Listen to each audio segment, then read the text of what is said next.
মধ্যপ্রাচ্যের যুদ্ধের আঁচ আগেই পড়েছিল মধ্যবিত্তের হেঁসেলে। এবার গ্যাসের আকালে প্রভাব পড়েছে সুন্দরবনের মৎস্যজীবীদের উপর। পর্যাপ্ত সিলিন্ডার মিলছে না, তাই সমুদ্রের গভীরে মাছ ধরতে যেতে পারছেন না মৎস্যজীবীরা। সুন্দরবন অঞ্চলের বেশিরভাগ ট্রলারে ব্যবহার হয় বাণিজ্যিক গ্যাস, কিন্তু মধ্যপ্রাচ্যের যুদ্ধের জেরে বাণিজ্যিক গ্যাসের সরবরাহ কমেছে। চরম সমস্যায় দিন কাটছে ট্রলার ব্যবসায়ীদের, কারণ মাছ ধরতে গেলে দিন 15 কাটাতেই হয় মাঝ সমুদ্রের বুকে। তখন ট্রলারের ভিতরেই চলে গ্যাস পুড়িয়ে রান্নাবান্না। অভিযোগ, চড়া দামে কিনেও সময় মতো মিলছে না গ্যাস। যদি পাওয়া না যায় তাহলে জ্বালানি কাঠ দিয়ে চালাতে হবে, আর কাঠ দিয়ে যদি না হয় তাহলে তো আমাদের তো রান্নি যে পূজারি হয় সে তো রান্না খুবই কম পাওয়া যায় ওই কাঠের মধ্যে। আর যদি কাঠ দিয়ে তো আমরা ট্রলারের ওটা প্রচুর প্রবলেম হবে, আর ভিতরে আগুন লাগার একটু চান্স আছে, সমস্যা ওরই। এই কারণে কি ট্রলার বন্ধ হয়ে যাবে? ওই জন্য ট্রলার একটু বন্ধ হয়ে যেতে পারে। আমরা খাওয়া দাওয়া করতে পারি না, আমরা তো মাটি চুলা নিয়ে ওখানে জ্বালানি কাঠ দিয়ে আমরা রান্না করতে খুব অসুবিধা হয়ে যায়। এই পূজারি যে রান্না করে তার চোখের সমস্যা হয়, তার আপনার ওখানে দমার বাড়িতে উনান ফেটে যায়, মাটির চুলা দিয়ে হয় না, জ্বালানি কাঠ দিয়ে হয় না। ওইখান থেকে আমরা গ্যাস দিয়ে ব্যবহার করতাম, যাও মোটামুটি কাজকাম করবার পরে দুগা খাওয়া দাওয়া ঠিকমতো পাইতাম। তাও যদি গ্যাস যদি না হয় আমরা কীভাবে খাওয়া দাওয়া করব? গ্যাস পাওয়া যাচ্ছে না এখন। আপনার গ্যাসের জন্য তো দাম মূল্য বাড়ি গেছে।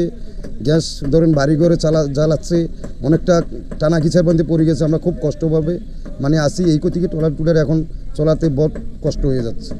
এই যুদ্ধের কারণে আমরা গ্যাস পাচ্ছি না। যদি আগামী যদি এরকম যদি হয় তাহলে তো আমরা ফিশিং করার মতন আমাদের সম্ভব হবে না। অতীতের প্রতিটি ট্রলারে উঁচু উনুনে জ্বালানি কাঠ ব্যবহার করে রান্না হতো। সেই সময় মৎস্যজীবীরা সুন্দরবনের বিভিন্ন জঙ্গলে গিয়ে গাছ কেটে জ্বালানি সংগ্রহ করত। কিন্তু গ্যাস ব্যবহারের পর থেকে গভীর জঙ্গলে গিয়ে ম্যানগ্রোভ ধ্বংস করা প্রায় বন্ধ হয়েছে। এখন গ্যাস সিলিন্ডারের সমস্যা দেখা দিয়েছে, যে কারণে নতুন করে উদ্বেগ বাড়ছে বলে জানিয়েছেন সুন্দরবন সামুদ্রিক মৎস্যজীবী শ্রমিক ইউনিয়নের সম্পাদক সতীনাথ পাত্র। আগে আমাদের এতে জ্বালানি কাঠেই রান্না করা হতো, তার জন্য দেখা যেত যে সুন্দরবনের বিভিন্ন জঙ্গলের ভেতরে ঢুকে ওরা শুকনো কাঠ সংগ্রহ করতো, এবং সেটা খুব অপরাধমূলক কাজ বলে আমরা আর পরপর এটা কয়েক বছরের মধ্যে, প্রায় 10 বছরের মধ্যে এটা বন্ধ হয়ে গিয়েছিল। গ্যাসের যোগান নেই, সম্ভবত ট্রলার চলাচল অনির্দিষ্টকালের জন্য বন্ধ হয়ে যাবে, মন্তব্য সুন্দরবন সামুদ্রিক মৎস্যজীবী শ্রমিক ইউনিয়নের তরফে। যেটুকু ট্রলার চলছে নদীর মাছ আসছে বাজারে, তো সেটাও বন্ধ হয়ে যেতে পারে এই গ্যাসের জন্য। কারণ মোটো গ্যাস পাওয়া যাচ্ছে না, কমার্শিয়াল গ্যাস তো পাওয়াই যাচ্ছে না। আর ডোমেস্টিক গ্যাসটা যদিও